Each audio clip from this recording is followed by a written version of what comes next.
We're now on day 13 of Russia's invasion of Ukraine, and things are looking worse than ever for Putin.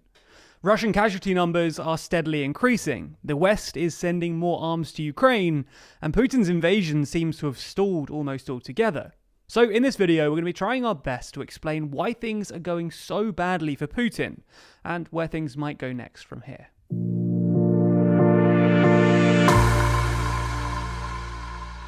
So far, we've released a ton of videos explaining and contextualizing the Russia-Ukraine conflict. So if you want to stay in the loop and understand the war around you, then be sure to subscribe. Currently, only about a quarter of you have, so we'd love your support. We're going to split this video into 3 parts. Firstly, we're going to take a look at the invasion itself and why it's going badly. Secondly, we're going to consider how the international response has continued to harden against Putin, and what further measures the rest of the world could take if the invasion continues. Thirdly, and finally, we're going to be looking at how this might affect Putin's position domestically. Let's go into the first part of the video though, the invasion itself. All in all, it's not going well. As we explained in our previous video, Putin apparently expected less resistance from Ukraine than he's actually experienced, assuming that both the Ukrainian army would be less competent than it's shown itself to be, and that there would be a more pro-Russian sentiment within Ukraine. This at least partially explains Russia's struggles in the first few days of the war, but as time's gone on, things haven't gotten any better for the Russians. While they've captured some more territory, their gains seem to be pretty limited thus far, and the cities and towns that they have taken don't seem to be happy about it. In Kherson, the only major city that Russian forces have successfully taken, there have been massive protests against Russian occupation. Russia has also suffered thousands of casualties. The Ukrainian Defense Ministry estimates 11,000 Russian troops have been killed, and thousands of vehicles, worth probably millions of dollars and perhaps even trillions of rubles, have been destroyed. So why is Putin's invasion still going so badly? Well, a big part of it seems to be down to logistics. Somewhat unsurprisingly, wars are resource intensive. They require a lot of fuel, food, and ammunition. And the Russians weren't really planning on the invasion lasting anything more than a few days, which means that they ran out of immediate supplies pretty quickly, and have since struggled to supply their forces with the resources they demand. When it comes to logistics, the Russian army is uniquely reliant on railroads. That's how they transported most of their forces from Russia to the Ukrainian border. And the Ukrainians know this, which is why the first thing they did when the invasion kicked off was to destroy all railroads going from Russia or Belarus into Ukraine. And while the Russians tried to take Hostomel Air Base, which would have let them airlift supplies directly into Ukraine, Russian forces quickly retook the airbase on March 4th.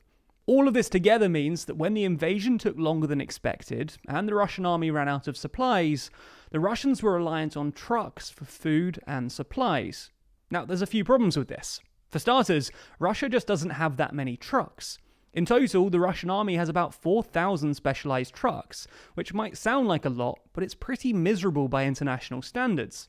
For context, while it's hard to count because there's so many variants, the US Army has well over 100,000 similar trucks. Also, remember that wars are seriously resource intensive. For example, the ammunition for a single rocket launcher volley takes an entire truck, and you then need to provide fuel for thousands of vehicles and food for hundreds of thousands of soldiers. In his blog, War on the Rocks, US Army Lieutenant Colonel Alex Vashinin estimated that Russia doesn't have enough trucks to supply its army more than 90 miles beyond supply dumps.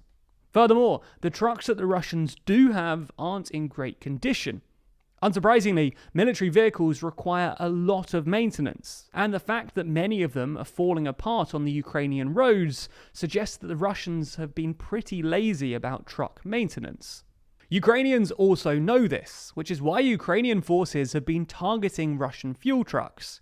And this is doubly bad for the Russians, because every time a fuel truck gets blown up, they also ruin the road that they're driving on. The fuel they're carrying burns for hours, melting the tarmac and leaving the Russians with even fewer delivery routes, which have already been limited by the Ukrainian mud created by the spring thaw. these logistical difficulties are probably why the massive military convoy on the way to Kyiv, which stretches to about 64 kilometers long, has apparently stalled. Yep, you heard that right. 64 kilometers of Russian military equipment is just sitting there, according to the latest US intelligence. Things have apparently got so bad that the Russian army has resorted to shipping civilian vehicles, at least according to video reports. This all suggests that Russia is getting incredibly desperate. Civilian vehicles are unlikely to have a good time if specialized trucks are already struggling on Ukrainian roads, which are only likely to get muddier. And that's partly because on March 4th, Ukraine deliberately opened the Kyiv reservoir to intentionally flood the surrounding regions, in order to make things even harder for the Russian invaders. And they've suffered similar problems for years, going all the way back to Afghanistan in the 80s. It's possible that Russia's air force, which has been notably absent during the invasion, is also suffering from similar problems. Originally, analysts assumed this was because Russia was holding back in order to minimize civilian casualties. But recent reportings of cluster bombings in residential areas in Kharkiv and Mariupol have scuppered that hypothesis. You get the point though, logistics have hampered the Russian army's attempts and really limited how far they've got. Now, it's important not to overstate the effect of this on the overall outcome. While the Kyiv convoy might have stalled, Russian forces have been more successful in the south, where they've been able to establish a continuous land bridge from Crimea to Russia, and are now poised on an assault in Odessa. This is probably because Russian forces are closer to established military bases in this area, which makes logistics a lot easier. Nonetheless, you get the point. Putin's invasion has been going badly. On to the second part of this video, the international response. As you probably already know, various sanctions have been imposed on Russia, and the West has continued to supply arms to Ukraine. But things look like they might be about to get even worse for Putin. For starters, US Secretary of State Antony Blinken said on Sunday that NATO could provide Ukraine with fighter jets, a major escalation. The US is also currently considering sanctions on Russian oil exports, and has opened negotiations with Venezuela about easing oil sanctions in order to improve global supply. Now, it's worth saying that the current stance, threatening oil sanctions without actually going through on them, actually helps Putin, because the anticipation of oil sanctions pushes up prices, which Russia benefits from. Nonetheless, if the West does go through with the oil sanctions, then this will seriously hurt Russia's economy. Russia currently sells about $700 million worth of oil and gas to Europe every single day, and they're able to use this foreign currency to prop up the failing ruble. Even with these measures though, the ruble is continuing to collapse in value. At the time of writing, $1 buys 141 rubles, which translates to about a 30% drop in value versus a week ago, and a 50% drop versus a month ago. Obviously then, if the West stops buying Russian oil and gas, the ruble will tumble even further. So far, the West has been reluctant to sanction Russian energy, because it will mean higher energy prices for Europe. But public opinion is apparently turning, and there's an increasing appetite for this kind of action. All in all then, Western arms support to Ukraine has clearly increased, and energy sanctions have become a live possibility for the first time, which brings us to the third and final part of this video, how it affects Putin domestically. As the war escalates, Putin's narrative that this is merely a special military operation aimed at protecting Donbass is becoming increasingly hard to maintain. Russia has already seen unprecedented protests against the war, and on Sunday, Russian authorities arrested more than 4,500 anti-war protesters in just one day. Now, it's important not to overstate domestic opposition to the war in Russia.